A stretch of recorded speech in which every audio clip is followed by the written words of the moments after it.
விளையாட்டுத்துறைக்கு மிகுந்த முக்கியத்துவம் தருகின்ற நம்முடைய மாண்புமிகு முதல்வருடைய ஆட்சியில் நம்முடைய மாண்புமிகு துணை முதல்வர் அவர்கள் நாகர்கோவில் இருக்கக்கூடிய அண்ணா விளையாட்டு அரங்கத்தில் 42 லட்சம் செலவில் இருபாலரும் விளையாடுகின்ற ஒரு அற்புதமான ஜிம் தந்து இன்றைக்கு பொதுமக்களுடைய பயன்பாட்டிற்கு திறந்து வைக்கப்பட்டிருக்கிறது.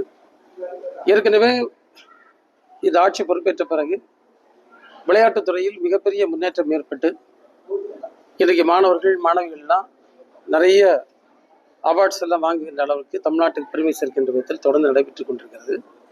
எங்களுக்கெல்லாம் ஒரு மகிழ்ச்சி என்னவென்றால், கடந்த முதலமைச்சருடைய கோப்பை விளையாட்டுப் போட்டியில் 37,000 பேர் கன்னியாகுமரி மாவட்டத்தில் பங்கு கொண்டது ஒரு மிகப்பெரிய ஒரு முன்னேற்றமாக நாங்கள் பார்க்கின்றோம். இங்கு விளையாடுகின்ற பிள்ளைகளுக்கு ஒரு போதிய ஜிம் இல்லாத ஒரு குறை இருந்தது. இன்றைக்கு அது தீர்த்து வைக்கப்பட்டிருக்கின்றது. 42 லட்சம் செலவிலான அந்த ஜிம் இந்த இளைஞர்களுக்கு மாணவர்களுக்கு ரொம்ப பிரயோஜனமாக அமையும்.